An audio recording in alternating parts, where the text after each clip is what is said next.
عقل اور شعور اور آگہی ہمیں عطا فرمائے۔ احباب،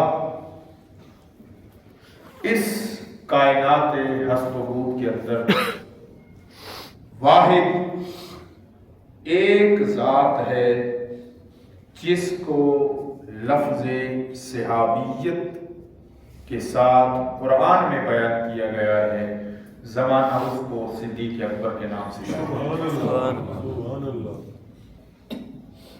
آپ کو بات سمجھ آ رہی ہے؟ واحد ایک ہستی ہے جس کے لیے لفظ صحابیت کے ساتھ خاص کیا گیا ہے۔ یہاں پر جو آیت مبارکہ کا میں نے جز پڑھا ہے، اس کے اندر سیدنا صدیق اکبر رضی اللہ تعالی عنہ کی رفاقت اور حضور علیہ السلام کی بارگاہ میں ہم نشینی کو اللہ رب العالمین نے بڑے خوبصورت پیرائے کے اندر بیان فرمایا ہے۔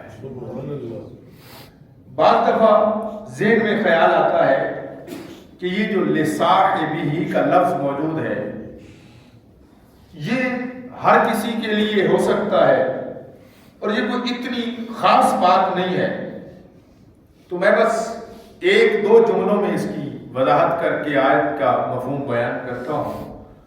اب عبادت جو لفظ ہے نا، عبادت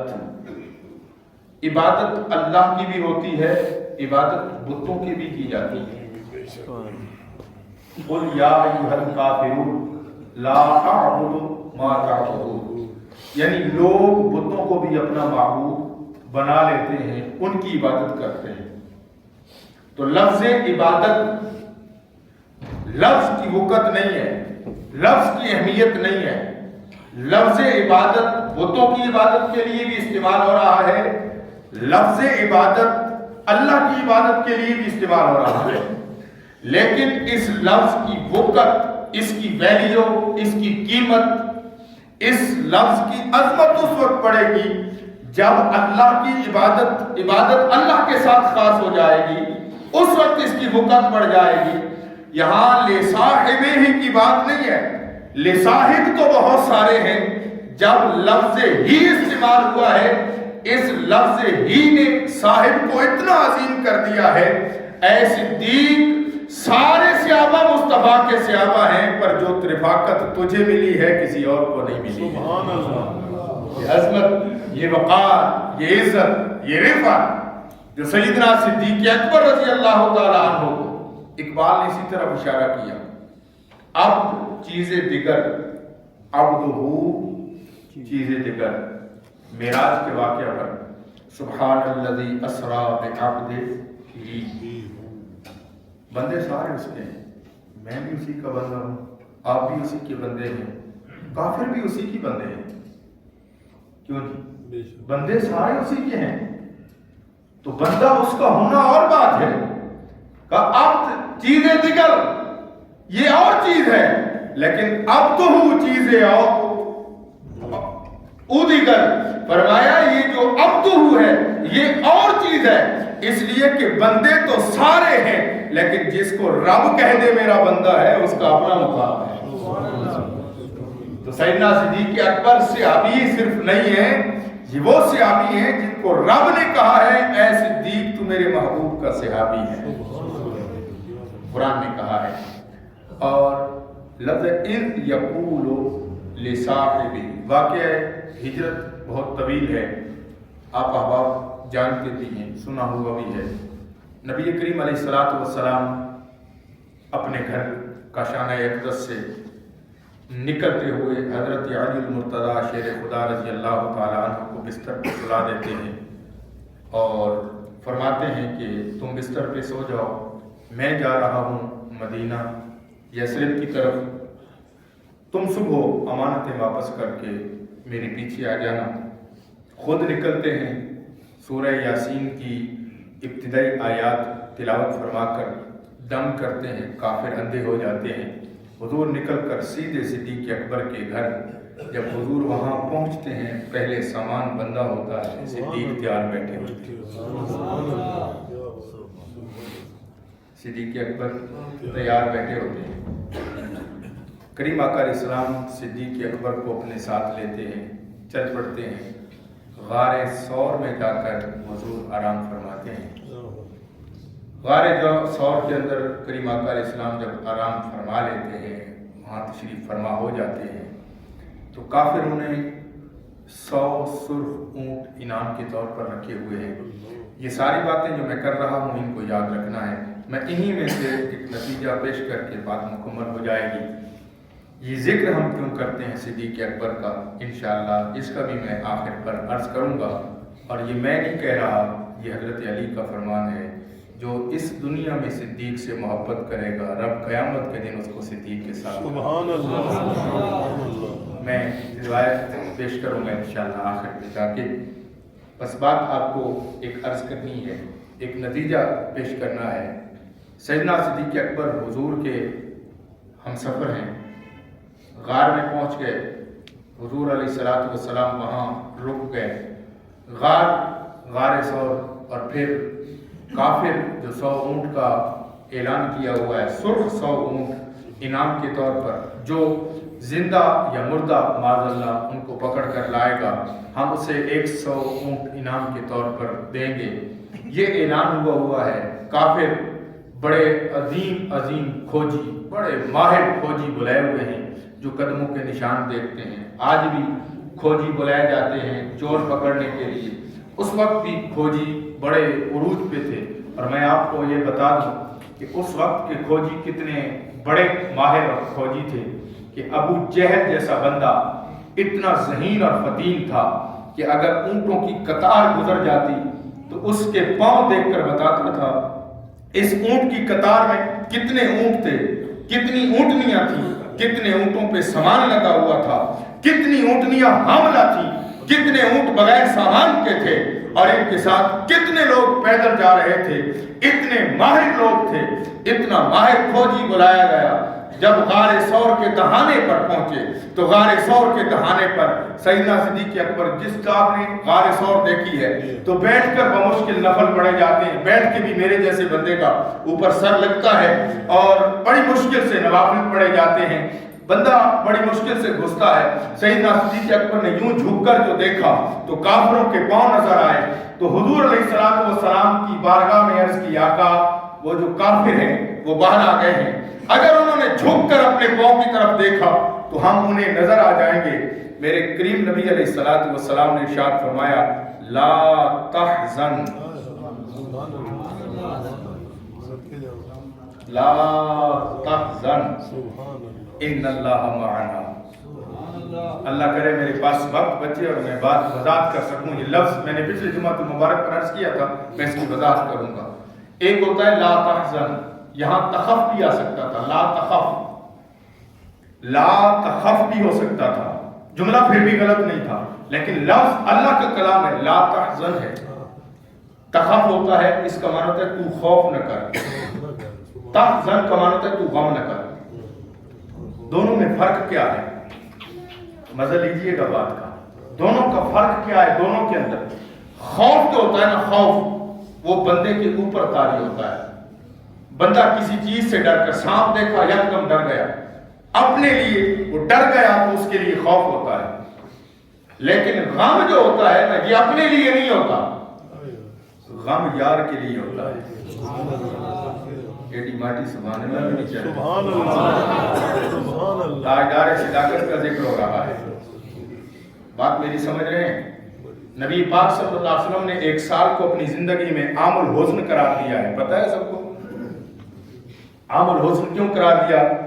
اسی سال حضرت ابو طالب کا وصال ہو جاتا ہے، اسی سال حضور کی محبوب ترین زوجہ سیدہ طیبہ طاہرہ حضرت خدیجہ رضی اللہ تعالیٰ عنہا کا انتقال ہو جاتا ہے۔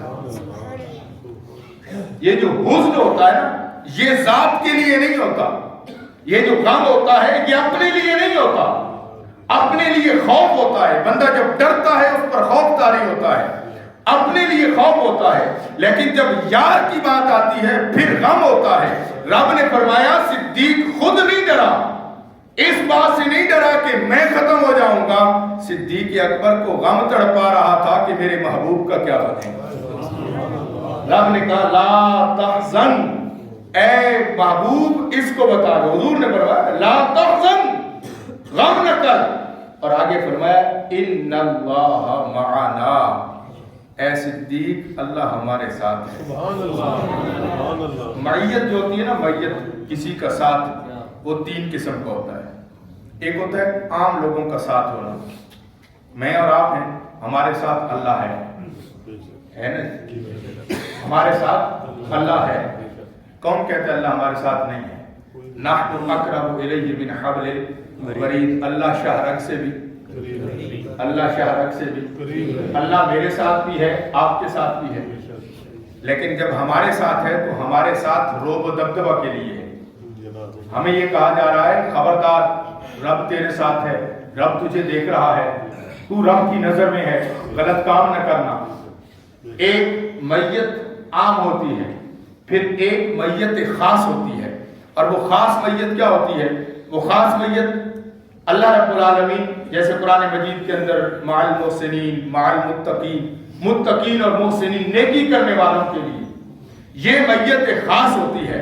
یہ اللہ رب العالمین ان کے ساتھ ہوتا ہے، وہ اللہ رب العالمین کے محبوب ہو جاتے ہیں، اللہ کا قرب حاصل کر لیتے ہیں، رب ان کے ساتھ ہوتا ہے، اور جو ان کے ساتھ ہونا ہے وہ اس کی محبت ہے.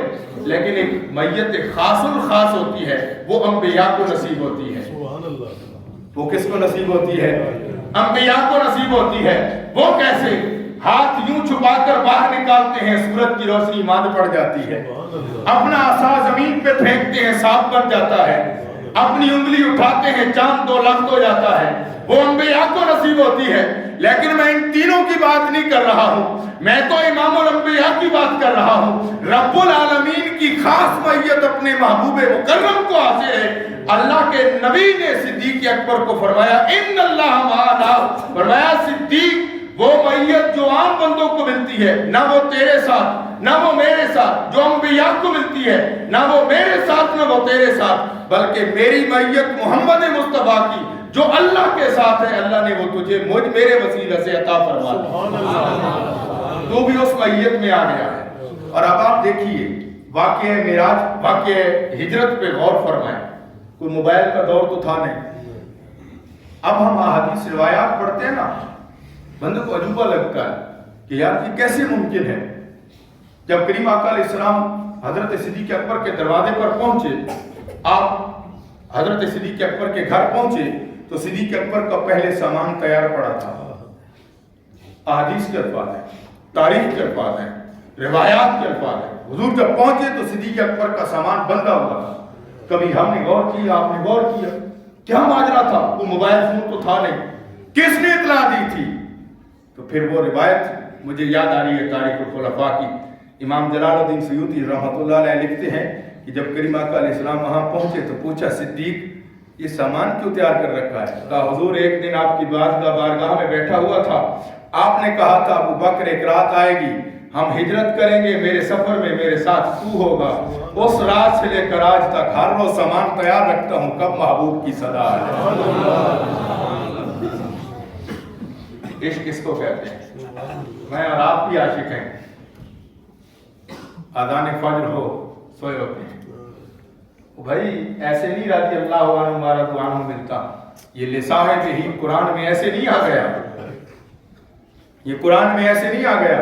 حضرت علی المرتضی شیر خدا رضی اللہ تعالی عنہ کا فرمان ہے، فرماتے ہیں لوگوں خیر هذه الامہ ابو بکر الصدیق، فرماتے ہیں لوگوں اس امت میں جو سب سے بہتر ہے وہ ابو بکر صدیق کی ذات. یہ ایسے مقام نہیں ملتا. اور پھر واقع ہجرت تو آپ کو پتہ ہے، حضرت اسماء بنت ابی بکر، حضرت اسماء بنت ابی بکر رضی اللہ تعالی عنہ، آپ سیدنا صدیق اکبر کی بڑی بیٹی. جب یہ حضور غار ثور میں تشریف فرما ہو گئے تو حضرت اسماء کھانا پہنچاتی تھی، رات کو کھانا پہنچاتی تھی.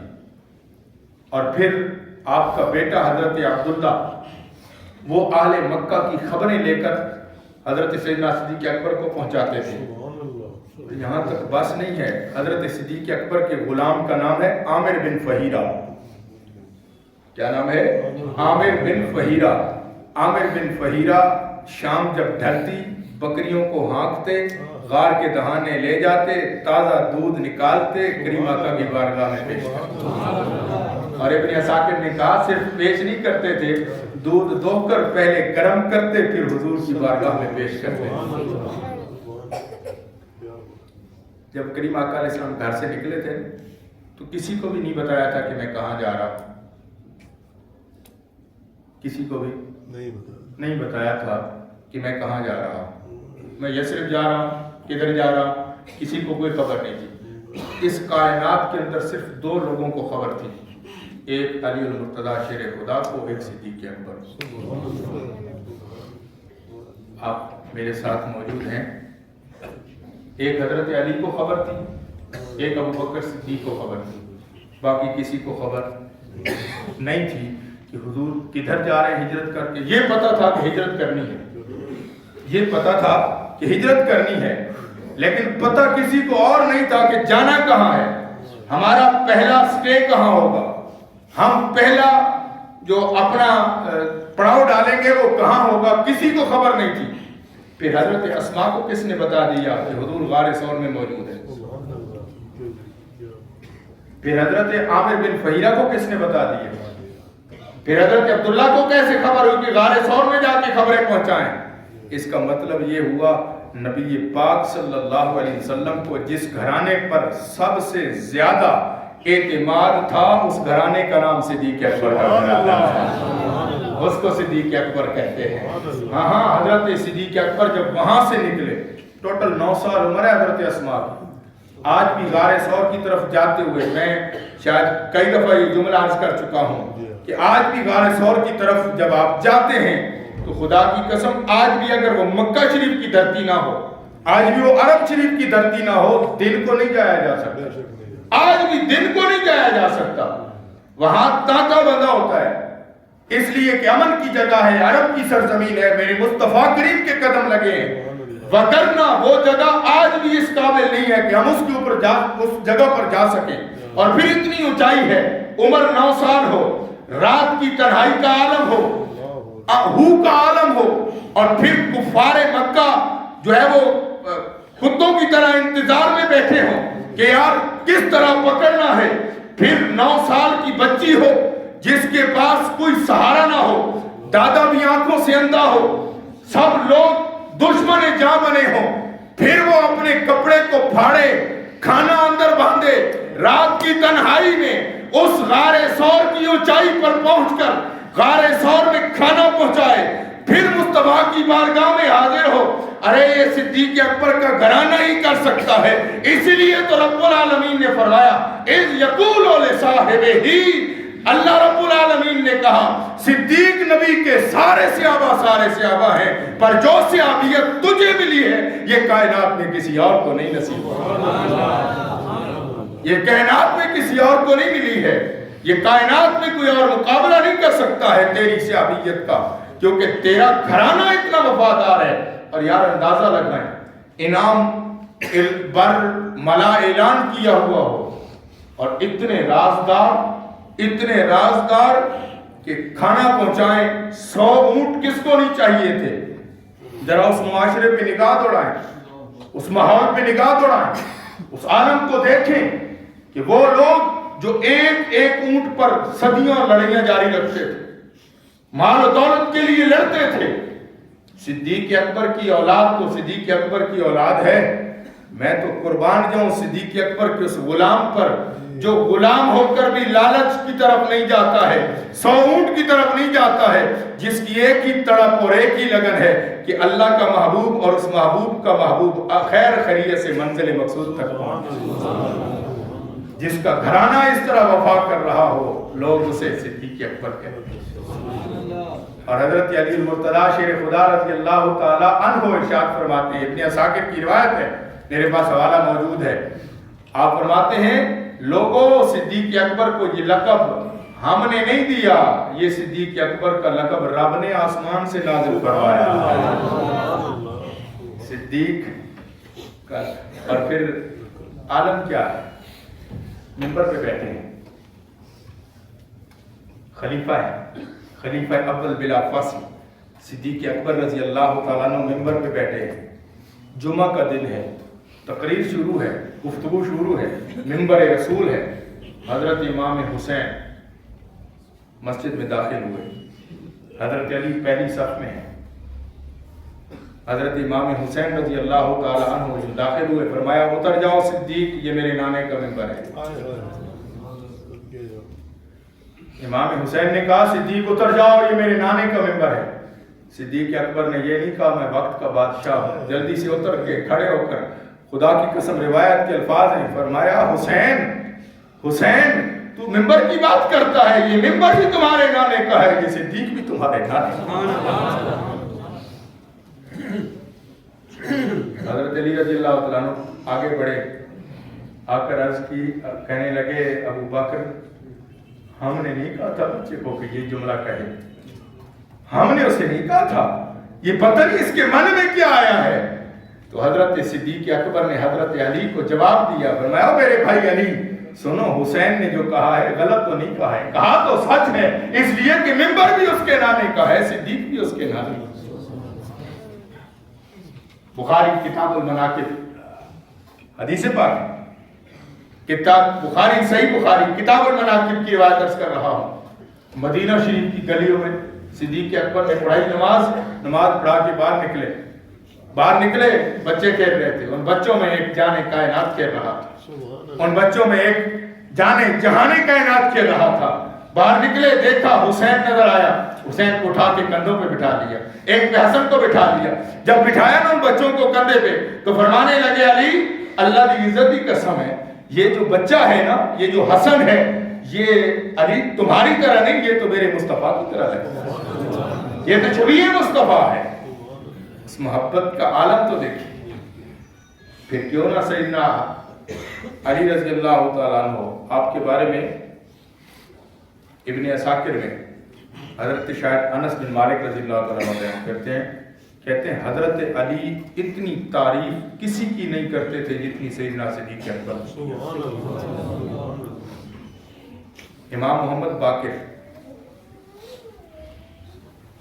امام جعفر الصادق کے ابا جان امام محمد باقر مجلس میں بیٹھے ہوئے، اچانک آپ سے سوال ہوا، یہ جو چاند تلوار ہے، تلوار جس کے دستے پر چاندی کا چڑھاؤ چڑھانا کیسا ہے؟ چاندی کا چڑھاؤ آپ نے فرمایا جائز ہے۔ انہوں نے کہا وہ کیسے؟ تو حضرت امام باقر نے جواب دیا کیونکہ صدیق اکبر کی تلوار پہ چڑھا ہوا تھا۔ آپ کو بات سمجھ آ رہی ہے؟ اہل بیت اور صحابہ کی آپس میں جنگ نہیں تھی، یہ سمجھنے والی بات ہے۔ چڑھا ہوا تھا تو وہ آگے جو سوال کرنے والا تھا وہ یقیناً سیدنا صدیق اکبر رضی اللہ تعالیٰ عنہ کا دشمن ہوگا۔ تو اس نے کہا اے امام باقر کیا آپ بھی انہیں صدیق کہتے ہیں؟ تو حضرت امام باقر نے 3 بار کا فرمایا نام الصدیق، نام الصدیق، نام الصدیق، فرمایا ہاں میں انہیں صدیق کہتا ہوں، میں انہیں صدیق کہتا ہوں، فرمایا جو انہیں صدیق نہیں مانتا اللہ اس کو دوزخ میں جگاتا ہے۔ اور امام باقر امام زین العابدین کے صاحبزادے، امام زین العابدین صاحبزادے امام حسین کے، امام حسین پتر ہیں حضرت علی، اور حضرت علی داماد ہیں محمد مصطفیٰ۔ تو اس لیے میرے بھائی تاجدار صداقت رب العالمین نے ارشاد فرمایا لا تحزن ان اللہ معنا، فرمایا اے محبوب اپنے اس غلام کو کہہ دیں، اپنے صاحب کو کہہ دیں۔ اور اللہ کے نبی نے پھر کہا بھی اسی طرح لا تحزن ان اللہ معنا، گھبرانے کی ضرورت نہیں ہے، غم نہ کر، اللہ ہمارے ساتھ ہے، اللہ ہمارے ساتھ ہے۔ اور حضرت سیدنا صدیق اکبر کو حضور نے فرمایا ما ظنک، فرمایا تیرا کیا گمان ہے ان 2 کے بارے میں کہ اللہ ثالثہما، اللہ جن کے ساتھ تیسرا ہے، ہم 2 ہیں تیسرا ہمارے ساتھ اللہ ہے۔ تو اللہ رب العالمین نے سیدنا صدیق اکبر کو بڑا مرتبہ اور بڑا مقام عطا فرمایا ہے۔ کریم آقا علیہ الصلوۃ والسلام کے پاک صحابہ میں سے جس ہستی پاک کو سب سے زیادہ مرتبہ ملا اس کا نام صدیق ہے، اسی لیے افضل الخلق بعد الانبیاء بالتحقیق سیدنا صدیق اکبر کی ذات ہے۔ اللہ رب العالمین ان کے ساتھ محبت عطا فرمائے اور اللہ رب العالمین سمجھنے کی توفیق